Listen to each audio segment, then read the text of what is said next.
สวัสดีค่ะ Good evening and welcome to Chatroom. I'm Nat Bunak. I'm กิติพัฒน์เชิงสุขจิต And first of all, Thai PBS World would like to express our deepest sympathy and condolences to those affected by the shooting spree at Siam Paragon last night. And we have to say that this was completely unexpected and tragic as well. So 2 people have died from the shooting incident, which involved a Chinese tourist as well as a Myanmar employee of the shopping mall as well. And what is even more shocking is that the gunman, the alleged gunman, was a 14-year-old. Yeah, he's a minor. Yeah. A minor, and no one ever expected this to happen. And apart from being the biggest news stories yesterday, many of the international media have paid attention to what has happened in Thailand as well. So we'll begin tonight with the latest developments on the incident. And so far, 5 criminal charges have been filed against the alleged gunman. So the 5 criminal charges include premeditated murder, attempted murder, possession of a firearm without a license, carrying firearms in public without permission, and discharging a firearm in public. So these are the 5 criminal charges that have been filed against the 14-year-old male suspect in the shooting spree at the Siam Paragon shopping mall last night. And because of this incident, many people took to social media to sympathize with the victims and the families and relatives of the deceased, while also expressing shock that a gunman is reportedly a 14-year-old boy. Another hashtag that went viral yesterday in light of the tragic incident is อย่าโทษเกม or do not blame video games, where netizens expressed that game addiction is not the main cause for committing crimes, but it's their personal behavior and how the family raises its own children. So the question is, what does the incident at Siam Paragon say about gun violence in Thailand? Yeah, I think many incidents before this have been told us a lot, even in the incident in the Nakhon Ratchasima province. Yeah, about the shopping mall. Yeah, you remember that, right? So, and everything happened in the same loop. When the incident happened, there'll be the mainstream media come up to blame the gun violence, to blame the video game. Yeah, and that will be the conflict and controversy about if the video game should be blamed or not. Well, video games have always been blamed for so long in terms of gun violence, and people often link video games to game addiction and then leading to violence. When in fact, video games, there are so many genres that we can play with. For example, they're not just shooting games, there are games that are educational as well. So we cannot just blame entirely on video games, but we need to focus on other things such as the mental health of that person, how that person was being raised, whether they had peer pressure or parental pressure, or were they victims of social bullying as well. And these negative effects can build someone up to commit certain crimes as well. We have heard many cases before that some of the perpetrators were victims of bullying or domestic violence before. So they felt that violence is normal for them, and that may have urged them to commit such incidents like these. Yeah, actually we have to admit it that the video game is not the thing that to be blamed, but not every gamer do this action. Yeah. But most of the gunmen or most of the suspects are the gamer. Yeah, it's not about the video game because video game has many genre, has many type like action or like Mario. I play Mario and I never like hitting the brick or throwing the turtle, stepping on the turtle and throw it. I never do like that. It's about the parenting, how parents raise the kids with knowing their mental health. Right, so we have to say that viewer discretion is advised, and not just video games, but the media itself have contributed to gun violence as well. So for example, like TV series, soap operas, movies, they often depict gun violence. And not only in action movies, but in every single type of the series that we've seen. there's always at least one scene that involves gun violence. So how the media portrays gun violence have influenced people to think that gun violence is the only way to end several problems, whether it's revenge or like love triangles or just fighting for inheritance. Gun violence seems to be the only answer for these characters. And when people do not have the viewer discretion, they will not be able to realize that gun violence is not normal. Yeah. But there are so many other ways to solve other problems. And what the media should be doing is that they should not normalize gun violence, as just like we should not normalize rape culture. Yeah, it's like the rape culture in the Thai soap opera, when the main character, the main actor, rape the main actress in the role. Yeah, the audience will think that it's the role of the praek, of the main actor, that it's his right to do it, and he's handsome and he do it with the main actress, and that's perfect for them. They accept it. Yeah, and these things should not be normalized to begin with, and it's actually giving the wrong perception of things that are happening in society. Back to gun violence, we should not be portraying gun violence as if it's something that can be accepted. But another part that we want to talk about is the easy access to illegal firearms, because many people have questioned how on earth that a 14-year-old boy can have access to these firearms, especially at a very young age. People have been questioning whether parents had access to them or whether the boy actually went to black markets. This is still unclear as to how he got hold of these firearms. And what is really interesting, though, is that gun-related deaths around the world, Thailand is ranked 15th highest in the world, and this is something that we should not be proud of. 15th highest in the world. So that means gun violence in Thailand is so common, and that means the access to illegal firearms is still easy. Even though there are strict laws in terms of gun possession, but people can still have access to the illegal weapons. Yeah, even we have the very strict law about the gun violence, about the guns, having guns, but people still easily access it. Like what you're seeing right here, when they raided the house of the suspect, you can see a lot of ammunition in there. So that means the boy probably has learned how to use it and have probably trained himself to use these weapons as well. And what we're showing to you here is that we're not encouraging you to go and buy guns and do the same thing, but we're just trying to tell you that this is the problem. The easy access to illegal firearms is a problem, and that the government needs to do something to prevent this from happening again and again. And there have been many case studies that we have seen. Nong Bolumpu massacre, for example, the one at Terminal 21 at Nakhon Ratchasima, for example. With our military service. Yes, and many other cases that gun violence has killed so many people, and people seem to have not learned anything yet. Every time it happens, people will do the lesson learned every time, and it keeps happening again.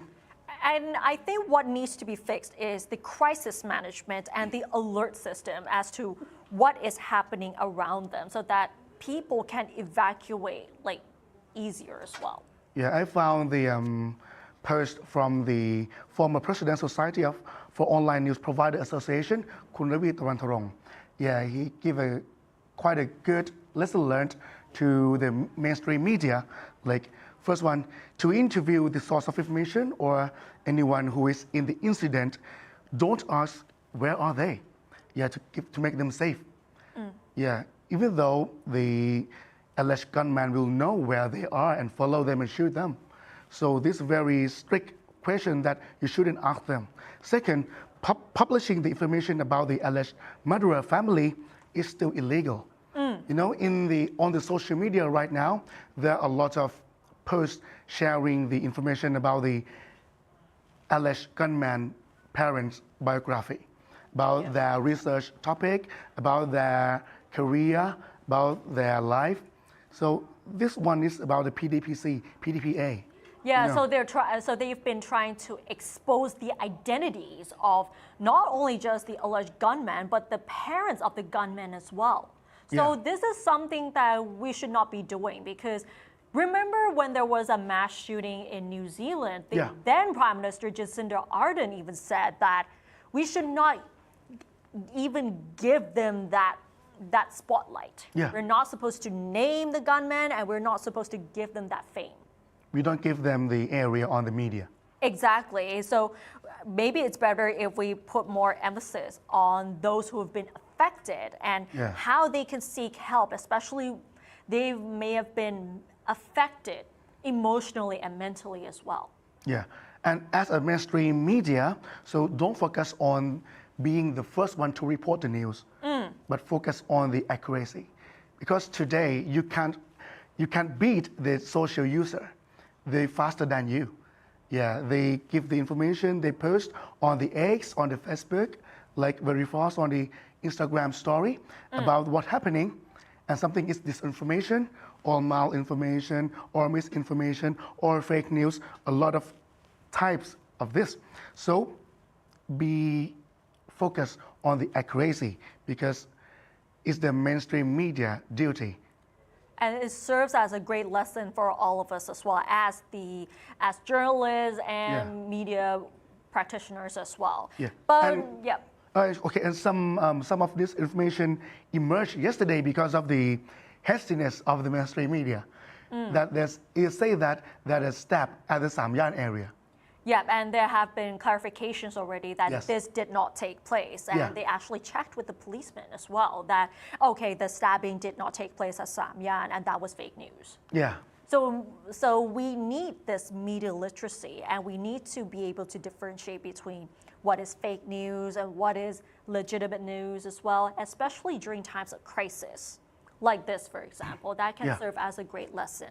And aside from the shootings at Siam Paragon, there are many other social media dramas that we've been following as well. And one of them was about Senator Ponte in Iceland. Yeah, there's a man who claimed that he is the restaurant owner in Iceland, and he asked Senator Kunying Ponte to leave the restaurant.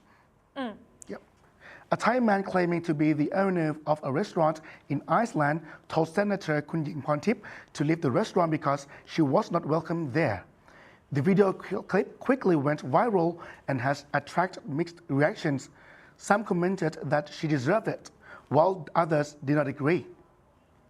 It is believed that the drama occurred because Porntip used to say that she opposed Move Forward Party's campaign to review Thailand's Lese Majeste laws. She abstained from voting in supporting Pitha Lim Charoenrat to be Thailand's prime minister. So the question is, why it's never okay to chase anyone out of the restaurant, even if it's the one you hate? Because you need some service mind. Yeah. Whenever you're a restaurant owner or even a waitress, the most important thing that you need is service mind. And you're supposed to welcome all customers anyway, because customers are here to buy food or enjoy your services, and it is their job to give them the best service as much as possible. But for this case, unfortunately, it did not happen. That person ended up using his political views to abuse other people, which I think that is not really appropriate in this sense, because let me put it this way, if let's say Senator Ponte was being rude to the restaurant owner and then he chases her out of the restaurant, that would be a completely different story. But this was like, she just went into the restaurant, just going to order sushi, but then she was being criticized for damaging the country's reputation. And I think that is not really right. There's still the controversy that is this man a really owner of the restaurant? He said he really is, but there are also some of the social media users capture the screen of the website of the restaurant, and it said that this man is the head chef. I don't know, he may be the co-founder or anything, but it's still the controversy about his action as a head chef. Right, but based on the video, it looks like the man was just insulting Senator Kunim Ponte all the time for ruining the country's reputation, and he used his personal hate, personal emotions, and just attacked her, which I think is not right, especially when you're the head chef, the owner, whatever you are. Yeah. She just came in just to enjoy the food. Enjoy the food. And you're supposed to give them the best service, regardless of who she is. Yeah. Another interesting point is while he's driving, he also said something to threaten Kunim Ponte also. And that is completely not right. Yeah. To post something or to threaten that they will attack or do something to somebody, that is not what you're supposed to do at all. Yeah, that's overaction.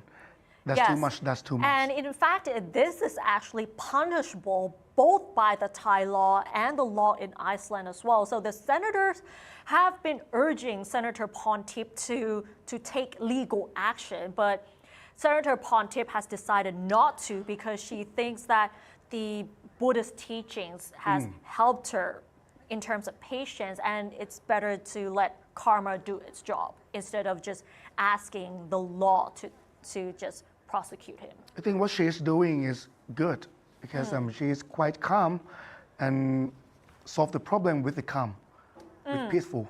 Yeah, don't fight back. Don't use the hate speech back. Just only ask him about what he's doing, why, and then just okay and leave it.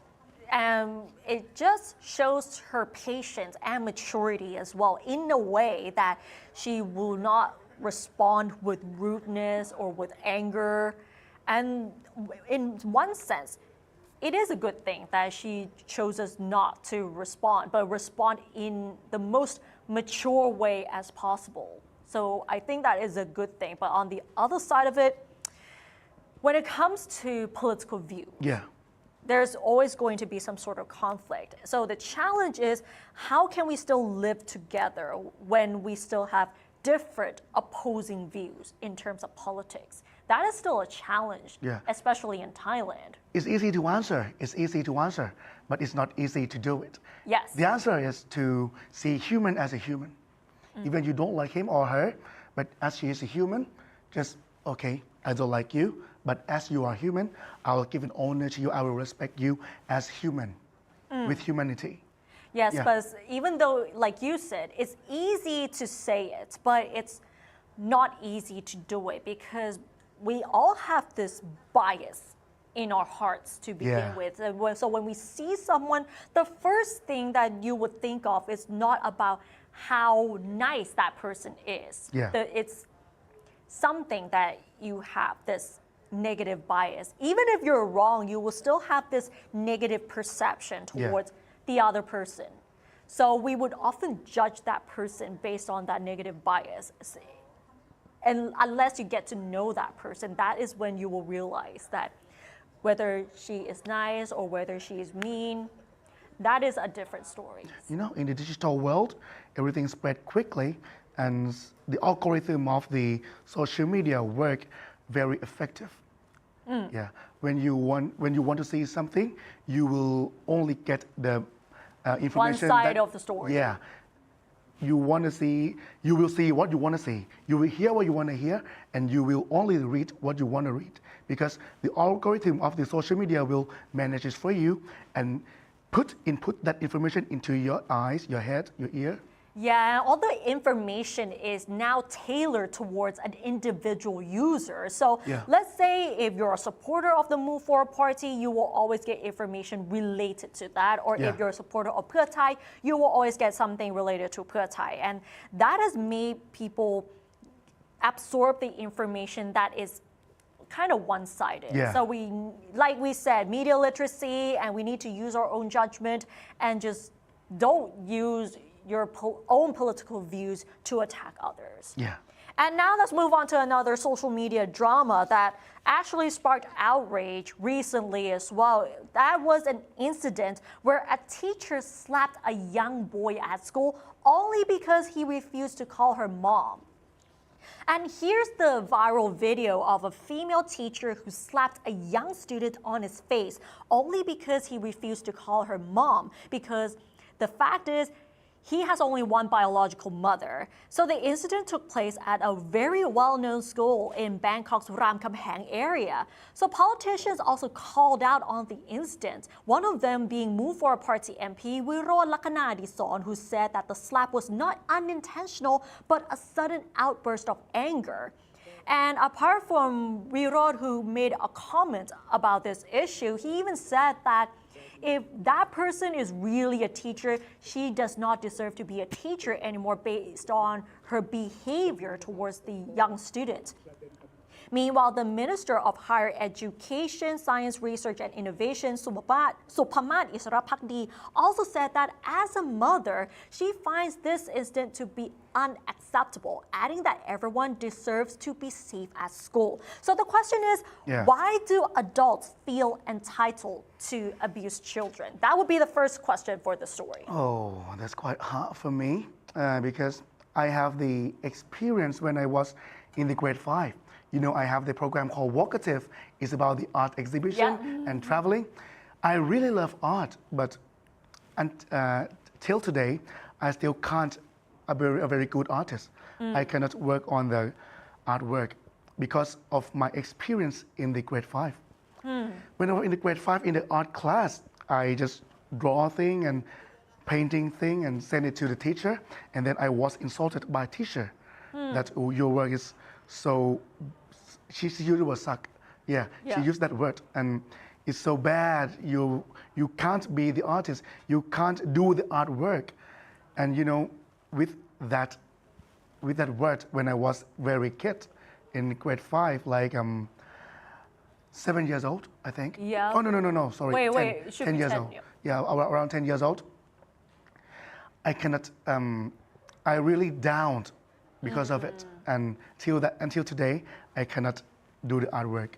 We can see that teachers' awful words can give you so much pain. Like it's like a long-lasting pain as well. And I'm really sorry to hear that from you, because the thing is, some teachers, not all teachers, do feel entitled to be insulting towards their own students and abuse children because they think they're above everyone else. It's the hierarchical system, the seniority system that makes them feel entitled to talk down on someone, to make someone feel bad because they're teachers.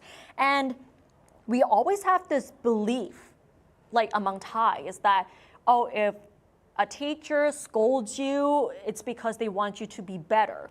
When I think that is not always the case. If you want someone to improve, you can say something that is more constructive. It doesn't have to be rude or insulting at all. And this is actually some sort of wrong perception that Thai people have. People feel entitled to abuse other people, feel entitled to insult other people because they are above everyone else because of their status. And as teachers, they felt that they can say whatever they want to me. And this is like, they don't realize that they're making children feel bad about themselves and they feel discouraged. Like for your case, I can totally understand you how it has discouraged you from doing better in art because they have used very insulting words because they feel like, oh, I'm a teacher, I can say whatever I want, and the children do not have a voice. Yeah, but actually, in this week with Thai PBS World in Vocative, you see my artwork.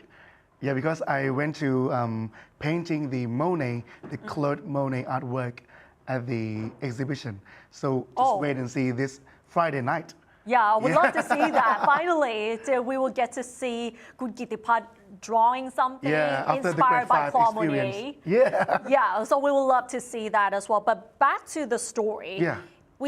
One thing that we also have to mention that with the abuse thingy, like parents in the old days loved to spank their children when they did something wrong. So they would feel entitled that, oh, I can spank anyone, I can hit anyone as a punishment so that they can remember what they've done wrong. But then some parents, some teachers have gone too far to abusing them. And we have seen cases, like very distressing cases, where they have used violence against their students as well. The spanking or the punishment has its limited, has its frame. Yeah, you have to know what is the limited to spank, how hard you can do it, and how you can do it without the violence, and make them know that they are guilty, that they have been doing something wrong, and then they can fix it. And in the old days, what I've seen in Thai soap operas is that in the old days, they use a stick to spank you as if like you're spanking the slaves. And this is the most violent thing that I have ever seen when it comes to parenting. But nowadays, there are more constructive ways to teach someone if they've done something wrong. So let's say you talk to them like, did you know what you've done wrong today? Yeah. And let them reflect themselves. And that is much more constructive. In Thai culture, they actually use hanger. Yeah, you know? Apart from the stick, they hanger, they also use even the broomstick to spank. Wow. Yeah, they spank their children. Teacher use broomstick a lot. Yeah. Because it's easy to find. And maybe according to this incident, or even my experience when I was grade 5, the teacher might be a good person, but in that moment of time, she has some stress thing. I didn't mean that the teacher do the right thing, but I just doing the sympathy thing to understand what she's going with, what she's going through. Yeah, what she's going through. Yep. But with the stress, it's not the excuse that she can commit to violence with the students or children. So just because you're stressed doesn't mean that you're allowed to abuse anyone or to rant on anyone as well. So now we're talking about pressure. We have another question for the story. Yeah. Why is it common to call other people mom? Whether it's like to honor someone as a slang or whatever it is. Why is it so common to call anyone a mom even though that person is not even your biological mother? I would like the audience or every audience to comment down below about this question. Why is this common to call other people mom? Is this to give an honor or is it slang? But for me, it's both. Right. Yeah, to give an honor like the national artist, คุณแม่พุ่มพวง คุณแม่ดาวใจไพจิตร Yeah, like we call them mom. It's like Thai culture, Thai thing. So we sort of use the word mom to give someone the honor. So like in terms of slang, we have like คุณแม่ or like to give that person the honor. And this is most common among the LGBT community so it's more comparable to a diva. So if we can imagine things like, for example, we would call J-Lo or Beyonce like a mother.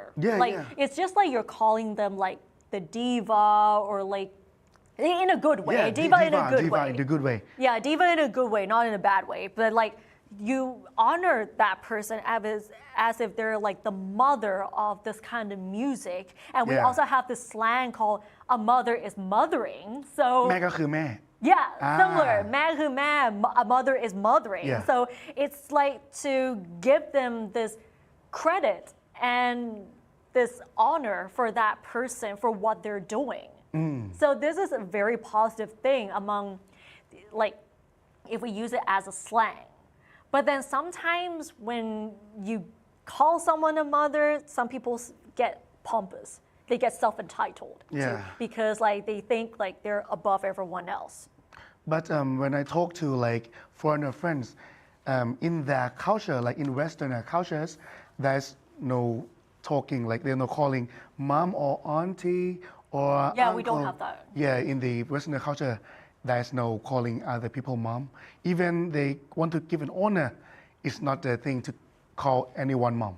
Yeah, I think it's more like an Asian culture thing where we often refer to people based on like a family member. So if that person is as old as your mother, then you will call call these people along the same lines, such as like พี่ป้าน้าอา ลุง orน้อง or whatever it is. So it's like we often rank ourselves based on like a family member. So like คุณแม่ is like you give them the honor as if like they are as great like your mom or something. But sometimes it's like it's not common in Western culture because we would just honor them using their names.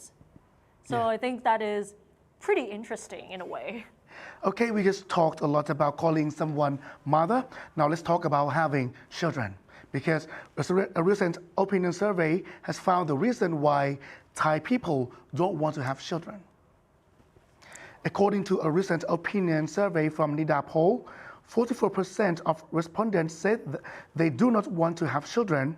As to why they don't want to have children, 38.3% responded that they don't want to increase their spendings to raise a child and are concerned about how their children will survive in this society. 37.7% said that they don't want any obligations, while 33.2% said they want to enjoy their freedom. 17.7% say they're worried that they might not raise their children well enough, and 13.7% say that they want to focus more on their work.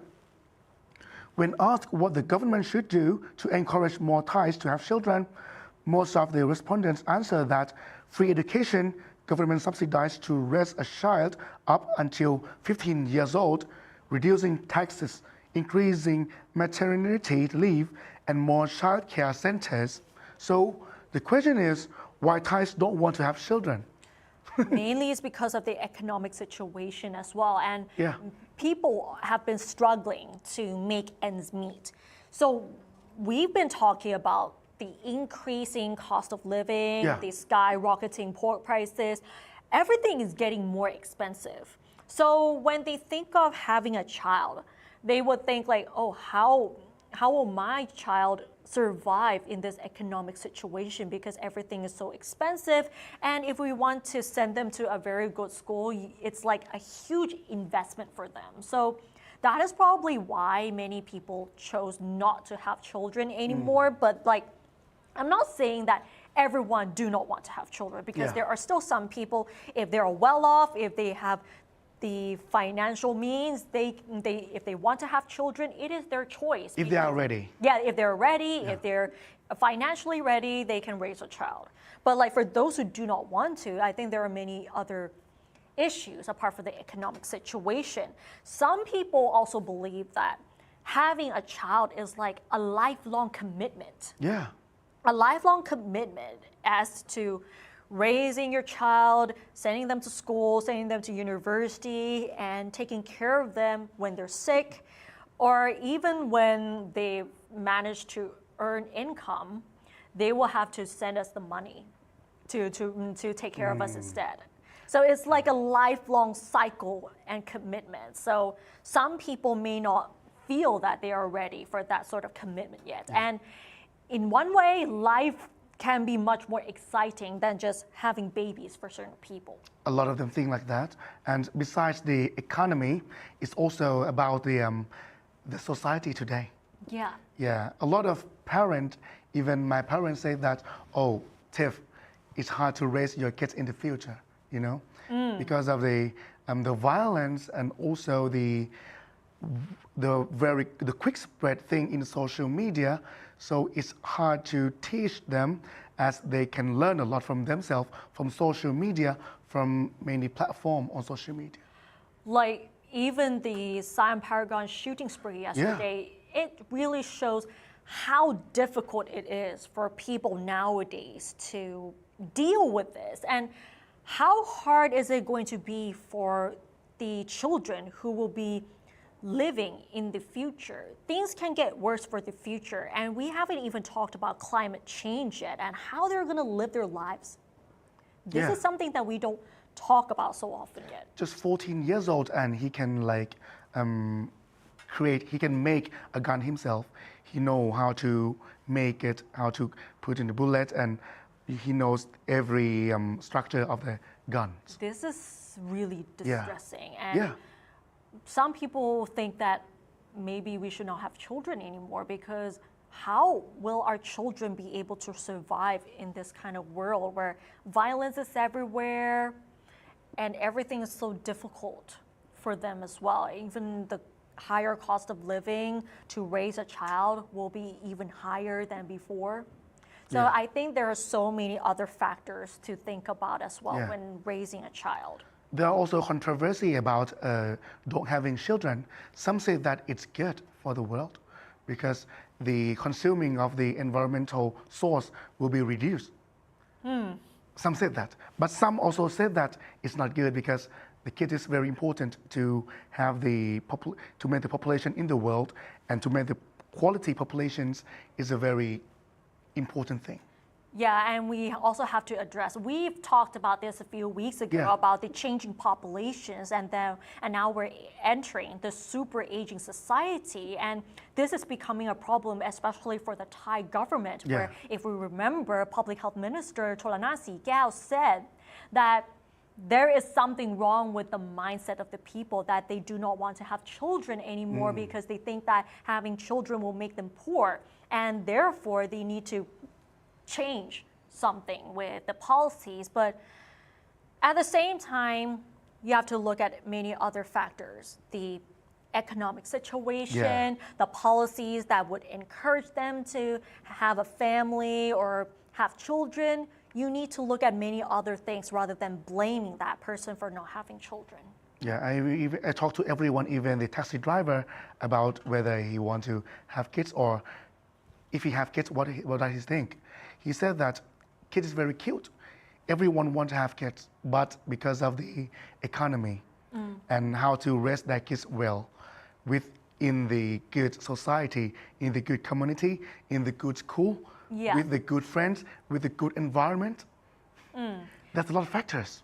And one sad truth is that kids can be really cute until a certain age, but if they absorb something that is too toxic, it will end up like what happened at Siam Paragon the other day. It's all about parenting. It's all about parenting and giving them good resources so that they can grow into good citizens. And this is going to be a huge challenge for generations to come as well. All right. All right, and that wraps up tonight's edition of Thai PBS World Chat Room. So join us every Wednesday at 6 p.m. on Thai PBS World Facebook and YouTube. And don't forget to follow us on social media and our website, thaipbsworld.com, for all the latest updates about Thailand as well as analyses. So thanks for watching, and we'll see you next week. สวัสดีค่ะ สวัสดีครับ